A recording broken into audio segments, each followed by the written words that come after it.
अरे यार, लाइट को भी अभी जाना था क्या? देख रहे हो सभी लोग, यहाँ स्ट्रगल ख़त्म ही नहीं हो रहे हैं। सुबह सुबह उठते ही लाइट गुल हो गई। अब इसको ठीक करने में पता नहीं कितना टाइम लगेगा। फिर मैंने सोचा कि मेरे चमत्कारी हाथ लगा दूँ, क्या पता चल ही जाए। पर ऐसा नहीं हुआ, अनफॉर्चुनेटली।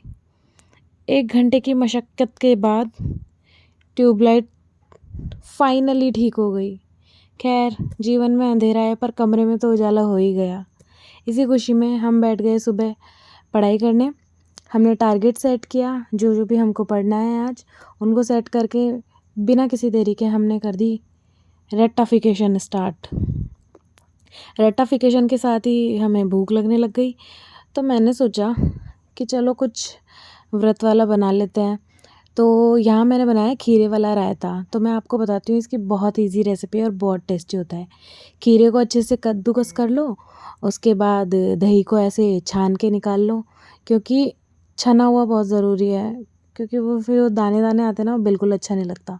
उसमें थोड़ी सी हरी मिर्ची और थोड़ा सा धनिया डालकर ऊपर से काली मिर्च और जो भी सेंधा नमक होता है वो अपने टेस्ट के अकॉर्डिंग डालकर और उसको खा लो। बहुत टेस्टी बनता है। आप लोग अगर आपके फास्ट है तो आप इसको खा सकते हो। इससे क्या है, भूख भी शांत हो जाती है, और अगर किसी को मीठा पसंद नहीं है तो वो ऐसा चटपटा रायता बना सकता है। इसके बाद मैं आ गई थी काम करने। घर के थोड़े बहुत काम किए, बर्तन साफ़ किए, पतिदेव के लिए लंच रेडी किया, और आज मैंने बनाई थी बेसन वाली मिर्ची। रोज़ जब भी मैं टिफ़िन पैक करती हूँ तो मेरे दिमाग में एक ही ख़्याल आता है कि कब वो दिन आएगा जब मैं खुद के लिए टिफ़िन पैक करके लेके जाऊँगी, ऑफ़िस जाऊँगी, या फिर कहीं पर भी जहाँ पे भी मेरी जॉब लगेगी वहाँ मैं लेके जाऊँगी। तो ये सब चीज़ें दिमाग में चलती रहती है, और हमें ये सब चीज़ें सोचनी भी चाहिए, क्योंकि जैसा हम सोचते हैं ना वैसा ही हमारे साथ फ्यूचर में होता है। आज मैंने पॉज़िटिव सोचा है कुछ मेरे लिए, तो हो सकता है फ्यूचर में वही चीज़ मैनिफेस्टिंग होकर मेरे सामने आ जाए।